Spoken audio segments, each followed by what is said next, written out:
Welcome to Tale Grove, where every story grows roots, and every lesson touches the heart. Naomi stood frozen in the middle of the small laundry shop, the smell of soap and damp clothes hanging heavy in the air.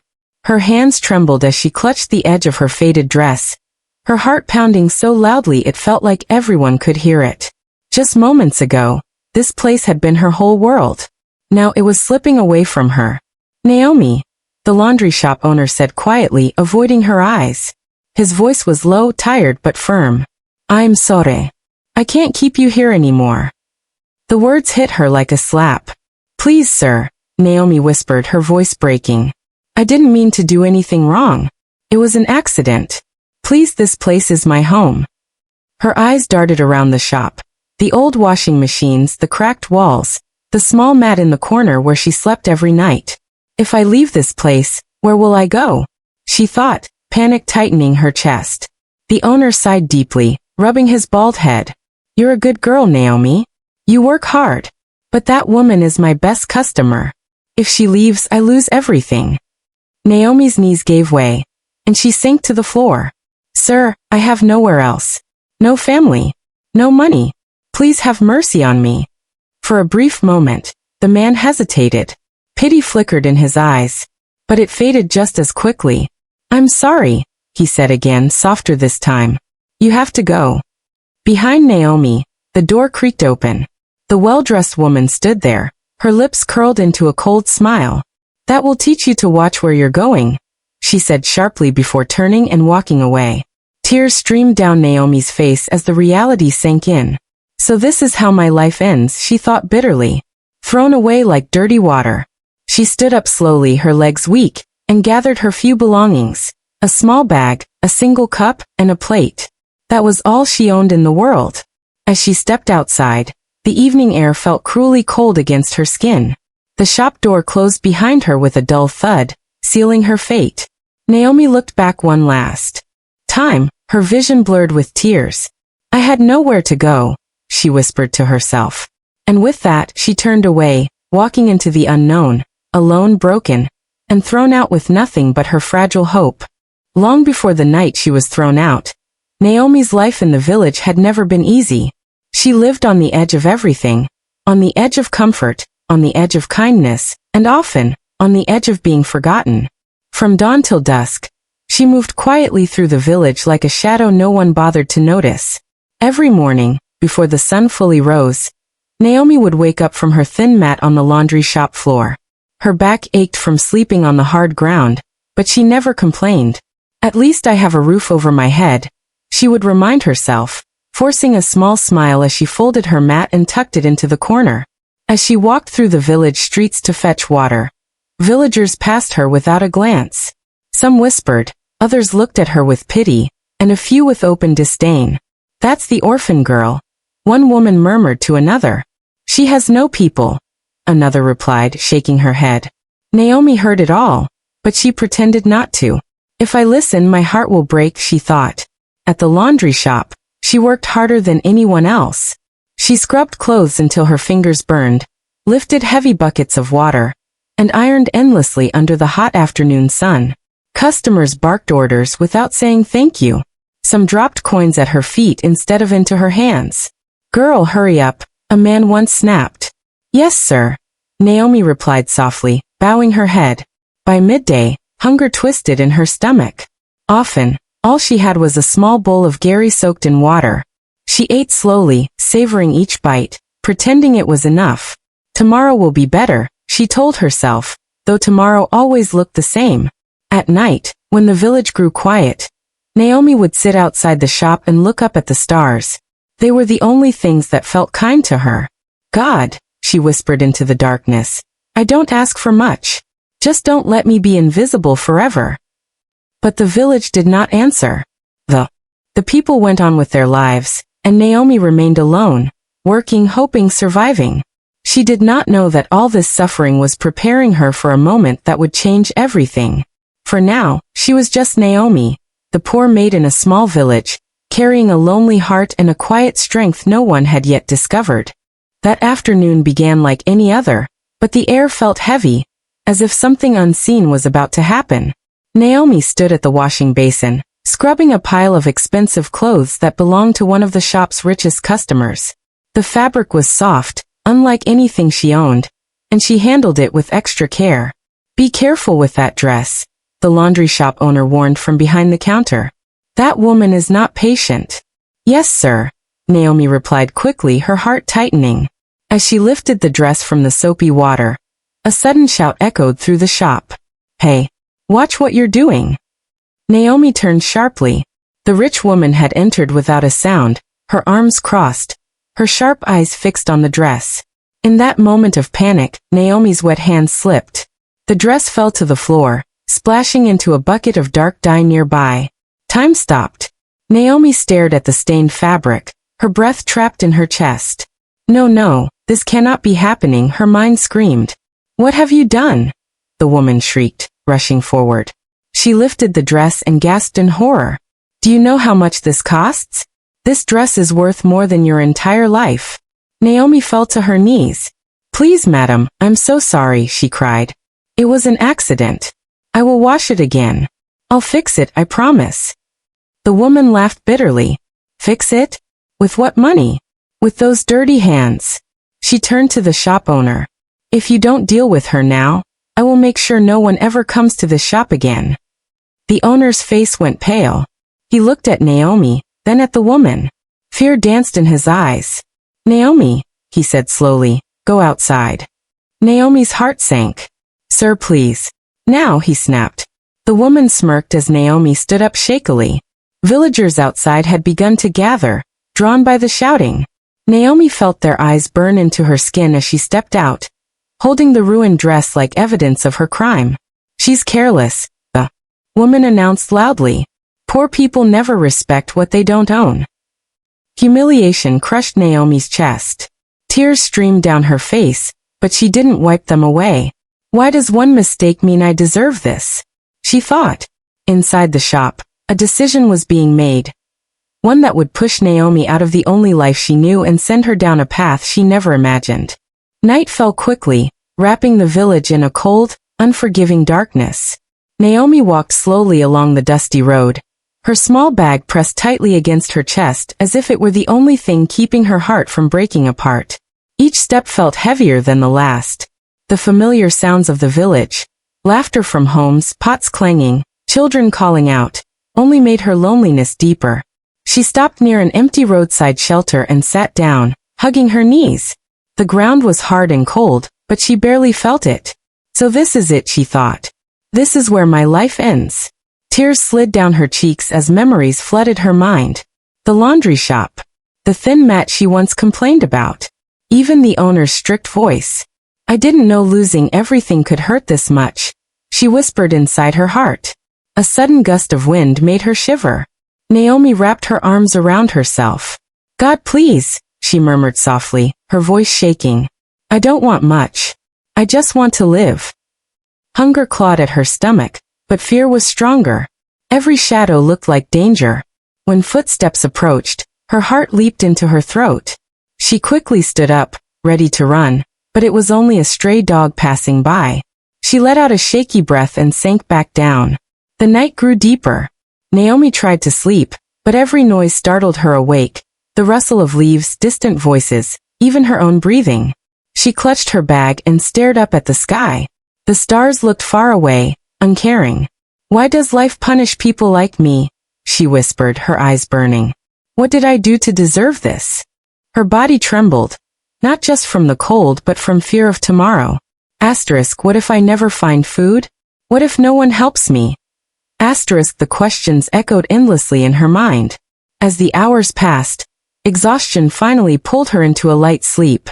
But even in her dreams, she was running from hunger, from shame, from a world that had no place for her. Just before dawn, Naomi opened her eyes. The sky was turning pale, and with it came a tiny spark of hope she didn't understand. If I survived this night, she thought, maybe I can survive another. She stood up slowly, brushing dust from her dress. Homeless, afraid and broken but still alive. Naomi didn't know it yet, but this night on the streets was the last moment before her fate began to change. The sun had barely risen when Naomi reached the edge of the village, where the sound of metal clanging against stone filled the air.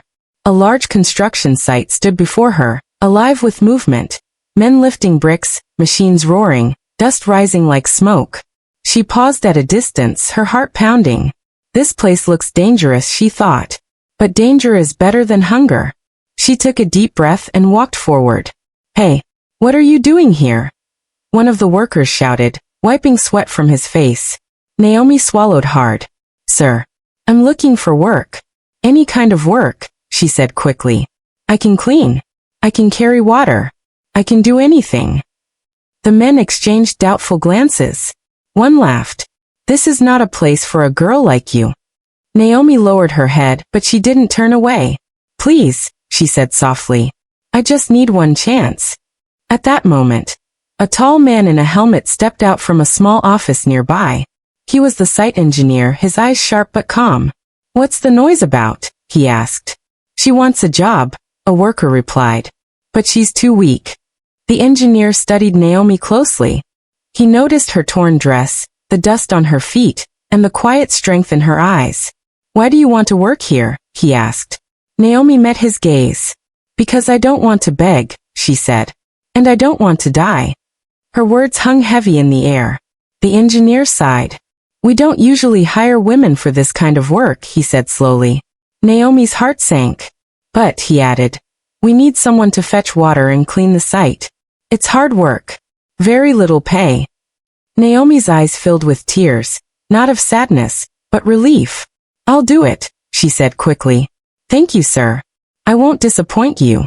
From that day, Naomi worked harder than anyone. She carried heavy buckets of water under the hot sun, swept dust until her arms ached, and never complained. When her body screamed for rest, she whispered to herself, just one more task. The workers began to notice her determination. Some nodded at her in respect. Others offered her small pieces of food. At night, as she rested near the site, Naomi looked at her tired hands and smiled faintly. This is not the life I dreamed of, she thought, but it's a beginning. For the first time since being thrown out, Naomi felt something new grow inside her chest. A small, fragile hope that refused to die. The construction site was unusually tense that morning. Workers whispered to one another as a line of black cars rolled in, raising clouds of dust. Naomi paused mid-step, a heavy bucket of water balanced in her hands. Something important is happening, she thought, her heart beating faster. That's him, one worker murmured. The owner of the project. Naomi followed their gaze and saw a tall, well-dressed man step out of the car. His suit was simple but expensive, his posture calm and commanding. This was Francis, the billionaire whose name carried weight far beyond the village. Naomi had never seen someone like him so close before. She quickly lowered her eyes and returned to her work. As Francis walked through the site with the engineer, his eyes scanned everything carefully, the walls, the workers, the progress. He listened more than he spoke. Then suddenly he stopped. Who is that? Francis asked quietly, pointing toward Naomi. The engineer followed his gaze. Oh, her? She's just a helper we recently hired. Fetches water, cleans the place. Francis watched Naomi as she struggled to lift another bucket. Her arms shook, but she refused help. Sweat dripped down her face, yet there was no complaint on her lips. Something about her persistence stirred him. She looks exhausted, Francis said. Why isn't she resting? The engineer shrugged. She never asks for rest, sir. She works like she's afraid to stop. Naomi felt eyes on her and glanced up by accident. Her gaze met Francis's. For a brief second, the world went quiet. She quickly looked away, her chest tightening. Did I do something wrong? She wondered nervously. Francis, however, felt a strange pull. There was sadness in her eyes, but also strength, an honesty he rarely saw. What's her name? He asked. Naomi, the engineer replied. Francis nodded slowly. Naomi, he repeated in his mind. Why does she look like someone carrying the weight of the world? A moment later, Naomi stumbled slightly under the bucket's weight. Francis instinctively stepped forward. Careful, he said, his voice calm but firm. Naomi froze. No one like him had ever spoken to her before. I'm sorry, sir, she said quickly, bowing her head. I didn't mean to cause trouble. Francis frowned gently. You didn't, he replied. You're working too hard. His concern startled her more than anger ever could. As he walked away, Francis looked back once more. There is a story behind that girl, he thought. And I intend to know it. Naomi watched him leave, unaware that this brief moment, this single glance, had just changed the direction of her life forever. The joy Naomi felt after being noticed did not last long. 2 days later, the sky was gray, and her heart felt just as heavy. She was sweeping near the edge of the construction site when the engineer called her name. Naomi, he said sharply. Come here. Her stomach tightened. What have I done now? She wondered, wiping her hands on her dress as she walked toward him. The engineer avoided her eyes. I receive complaints, he said. Some workers say you slow them down. Others say this place is not safe for a woman like you. Naomi felt the ground slip beneath her feet. Sir, please, she said quickly. I work hard. I don't rest. I don't complain. I know, he replied, his voice softer now. But the pressure is too much. Head office wants fewer workers. Naomi s'iront. Not again, her mind screamed. Please, not again. So, what are you saying? She whispered, though she already knew the answer. The engineer sighed deeply. Today will be your last day. Fear rushed through her like fire. Memories of the laundry shop, the night on the streets, and the cold ground returned all at once. Sir, I beg you, she said, tears forming in her eyes. If I lose this job, I will have nothing. I will sleep outside again. The engineer looked away. I'm sorry, Naomi. This decision is final. She stood there, silent, her chest aching. The workers around them continued their tasks, unaware that her world was collapsing once more. Why does life keep pushing me down when I try to stand? She thought bitterly. Naomi picked up her small bag, the same one she had carried from the laundry shop, and walked toward the exit. Each step felt like a goodbye to hope. Halfway out, she stopped and looked back at the site. I tried, she told herself. At least I tried. As she reached the gate, a voice called out behind her. Naomi. She turned, hope flickering for a second, but it was only the wind playing tricks on her heart. No one was coming to stop her. Outside the gate, Naomi sat down slowly, her head in her hands. Tears spilled freely now. God, she whispered, how many times must I start over? She didn't know that someone had been watching quietly from a distance. Someone who remembered her name. Someone who was not ready to let her disappear again. For Naomi, this felt like another ending. But in truth, it was the final test before her life would change forever. The road was almost empty as night settled in, the moon casting long shadows across the dusty path. Naomi walked slowly, her feet aching, her heart heavier than her bag. Losing the job felt worse than the hunger. It felt like proof that no matter how hard she tried, life would always push her back to the ground. Where do I go now? She thought, blinking back tears. How many nights can one person survive like this? Suddenly, the sound of an engine broke the silence. Headlights appeared in the distance, growing brighter. Naomi's heart began to race. She stepped off the road, her body tense. Please let it just pass, she prayed. The car slowed. Naomi froze. The window rolled down, and a familiar voice spoke gently. Are you all right? She looked up, fear flashing in her eyes, then surprise. It was him. Francis. The man from the construction site. I'm fine, sir. Naomi replied quickly, lowering her gaze. I was just going home. Francis frowned slightly. At this hour? On foot. He stepped out of the car, the road light illuminating his face. Where is your home? Naomi hesitated. The truth pressed against her chest. Finally, her voice cracked. I don't have one. The words hung in the air between them. Francis felt something tighten inside him. You lost your job, he said softly. It wasn't a question. She nodded, tears spilling over despite her effort to stay strong. I tried, she whispered. I really tried. For a moment, neither of them spoke. The night breeze moved gently around them, carrying the weight of her pain. Francis took a deep breath. It's not safe for you to be out here alone, he said. Please let me help you. Naomi shook her head immediately. No, sir. I don't want to be a burden. People always help at first, then they send me away. Francis looked at her steadily. I'm not people, he said calmly. And I don't help without reason. I help because it's right. Her heart pounded. Can I trust him? She wondered. Or will this hurt even more? Seeing her fear, Francis softened his tone. I promise you one thing, he said. Tonight, you will not sleep on the road. Relief washed over Naomi like warm rain after a long drought. Her legs trembled, and she almost collapsed. Francis stepped forward, steadying her gently. As she got into the car, Naomi stared out at the dark road, her heart still cautious, but for the first time in days, it wasn't empty. That night, tension gave way to quiet relief. Fate had placed them on the same road for a reason, and neither of their lives would ever be the same again. Naomi had never imagined a place like this could exist outside of dreams. The mansion stood tall and silent, its white walls glowing under golden lights, its gates opening smoothly as Francis's car entered. Naomi sat stiffly in the back seat, her hands folded tightly in her lap. This place is not for someone like me, she thought, her heart beating fast. Inside everything felt too clean, too perfect.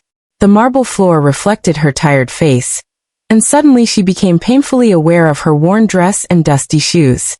She tried to step lightly, afraid her presence alone might stain the beauty around her. You can stay here until you get back on your feet, Francis said kindly. You'll have your own room. No pressure. Naomi nodded quickly. Thank you, sir. I won't cause any trouble. But trouble was already waiting. From the top of the staircase, a woman watched silently. Ginny, Francis's fiancée. She was elegant, confident, dressed in silk that flowed like water. Her eyes narrowed slightly as she studied Naomi. And who is this? Ginny asked coolly as she descended. Francis turned. She's Naomi. I found her on the road. She needs help. Ginny forced a polite smile, but it did not reach her eyes. How kind of you, she said, glancing at Naomi from head to toe. A poor girl living under my roof. She thought sharply. That night, Naomi lay on a soft bed she was afraid to touch. The room smelled of fresh flowers. She stared at the ceiling, unable to sleep. Why would a man like him help me? She wondered. And why does his fiancé look at me like I don't belong? The next morning, Naomi felt Ginny's presence everywhere. The way she watched her quietly. The sharp tone in her voice when she spoke to the staff. Make sure she understands her place, Ginny whispered once to a maid, not knowing Naomi could hear. Each word cut deeply.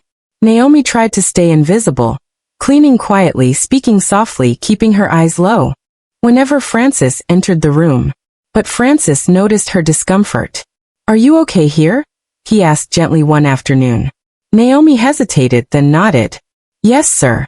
Everyone has been kind.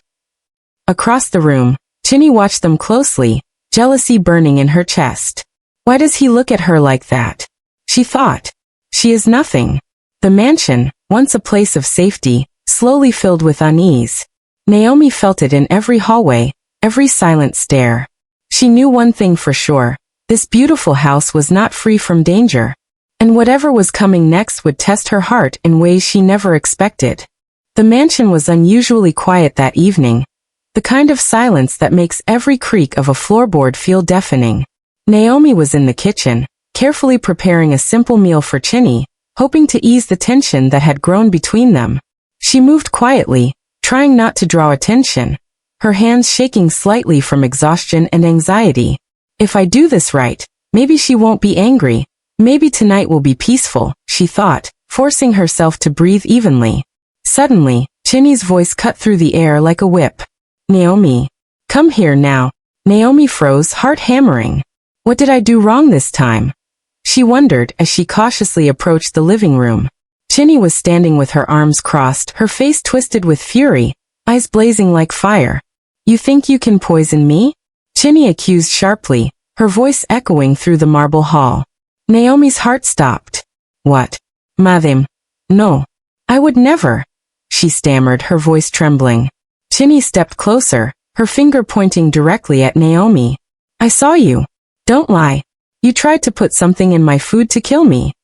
Naomi shook her head desperately, tears welling up. I swear, madam. I was just making dinner. I didn't touch anything harmful. Please, you have to believe me. At that moment, Francis entered, sensing the sudden uproar. What is going on?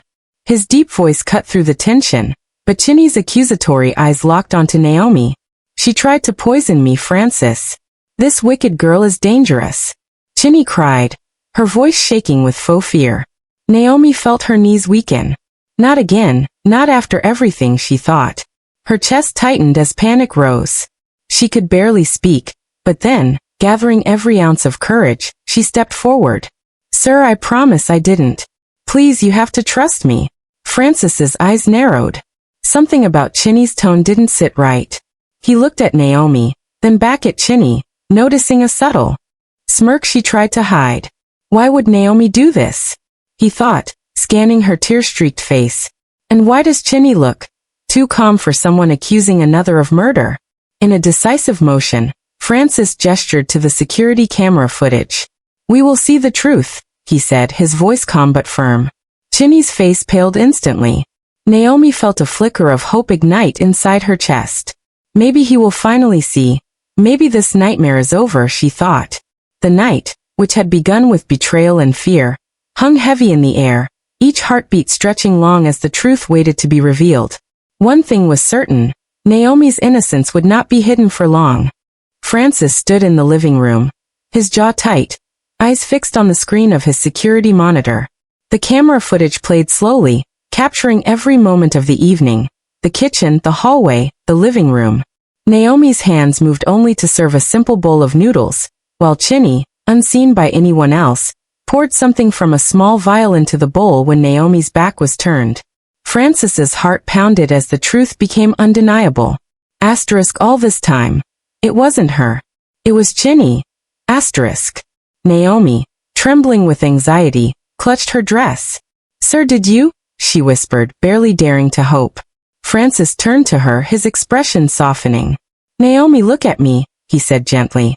She met his eyes, searching for reassurance. You didn't do anything wrong. You've been honest and kind the entire time. Relief washed over Naomi like a tidal wave. Tears spilled freely down her cheeks as the tension she had carried for days finally began to dissolve.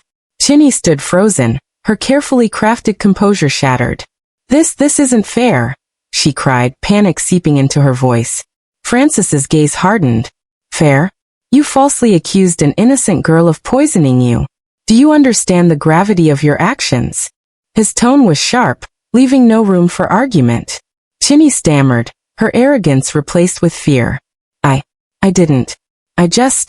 Francis held up a hand to stop her. Enough. You will leave this house immediately. I won't have someone who betrays trust under my roof. Take your things and go. Naomi watched in disbelief as Chinny, humbled and ashamed, gathered her belongings in silence, head bowed. The air that had been heavy with tension for so long now felt lighter, freer. Francis turned to Naomi and took her hands gently in his. You are safe now, he said, his voice warm. No one can hurt you here, not ever again. Naomi's chest tightened as she tried to find words. Thank you, sir. I don't know what to say. She whispered. You don't have to say anything, Francis replied softly. Your actions speak louder than words. Your heart is honest, your courage unmatched. You deserve respect, love, and safety, and that is what you will have. For the first time since losing everything, Naomi allowed herself to smile fully. The weight of betrayal, fear, and hopelessness had finally been lifted. She looked around the mansion, the walls, the polished floors, the warm light, and felt for the first time that she belonged somewhere, that her life was finally turning toward hope. Chinny was gone, justice had been served, and Naomi knew one truth above all. Integrity, kindness, and perseverance would always outshine deceit. In that moment, relief, vindication, and a quiet sense of victory filled the room, signaling the beginning of a new chapter for Naomi. A chapter where she could finally dream, live, and be free. After the chaos had settled and Chinny was gone, the mansion felt different, warmer, calmer, almost like it had been waiting for Naomi to breathe freely within its walls. Frances watched her quietly from across the room as she tidied up the small corner she had claimed as her own. There was a gentleness in her movements, a humility in her gestures, and something about the way she carried herself quietly captivated him. She is remarkable, he thought. So strong, so kind, yet so humble. Naomi, unaware of his gaze, felt the weight of the day pressing on her. She sank into a chair, hands folded in her lap, heart still thudding from the adrenaline of recent events. Why is he so patient with me, she wondered. After all I've been through, how can someone trust me so easily? Frances walked over and placed a small cup of tea on the table beside her. You've had a long day, he said softly, his voice almost a whisper. Naomi looked up, startled by the simple act of kindness. Thank you, sir, she replied, cheeks warming slightly. She realized he wasn't calling her sir in the formal way. It was softer, warmer, more personal.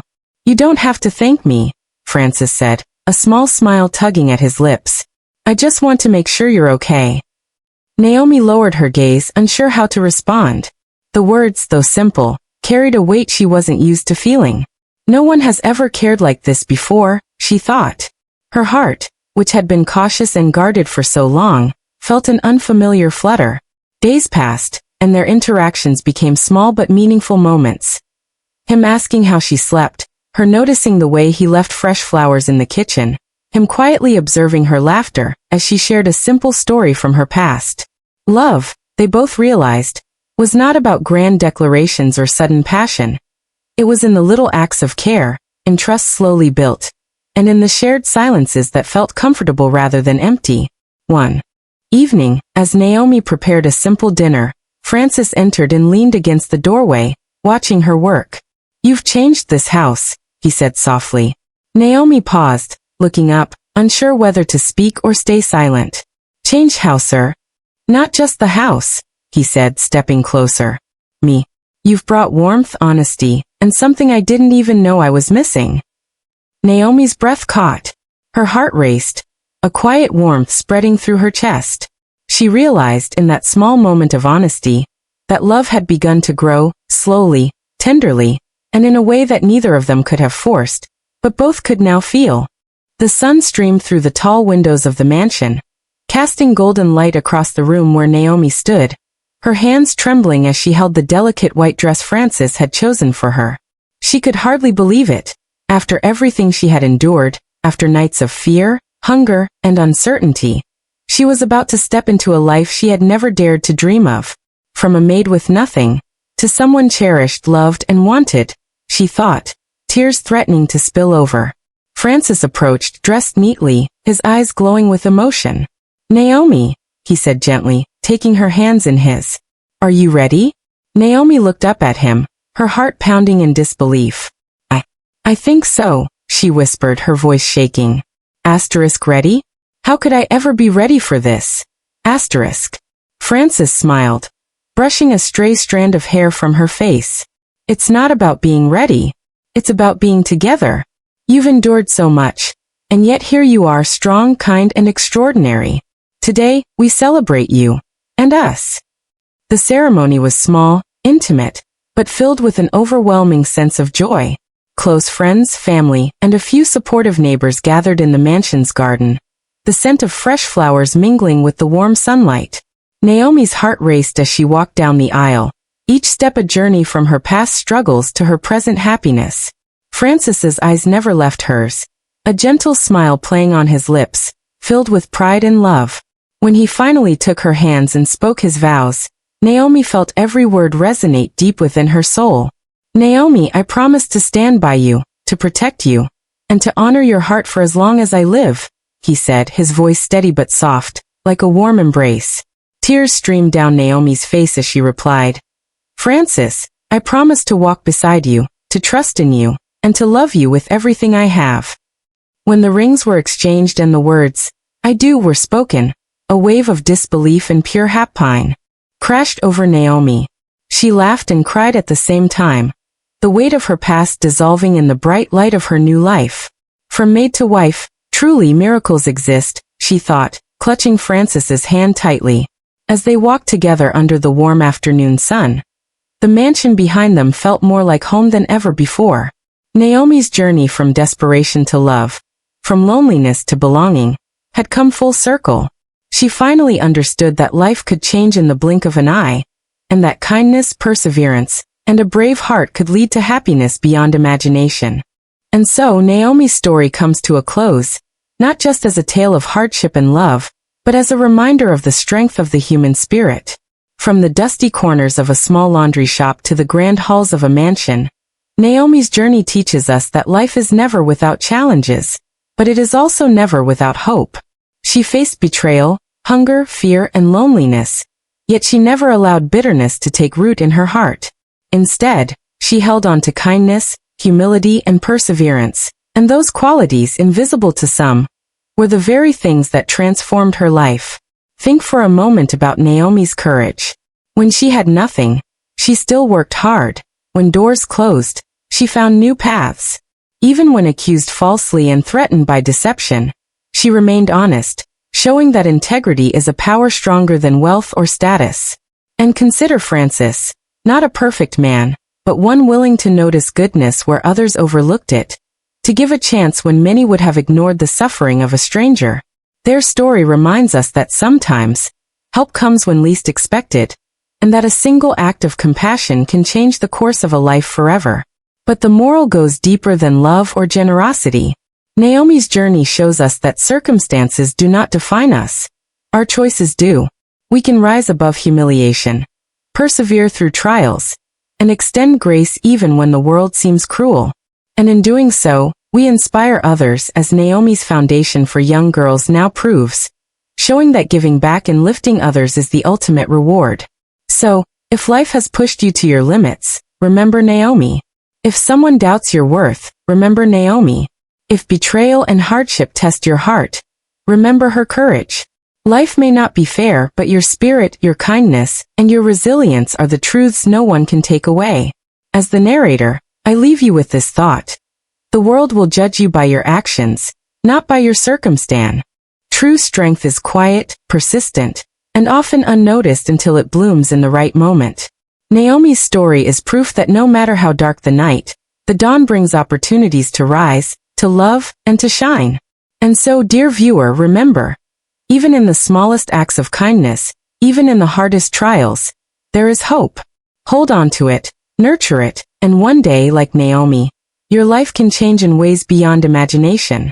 Never underestimate the power of perseverance, the beauty of a good heart, or the miracles that patience and faith can bring. The end, but the lesson lasts forever.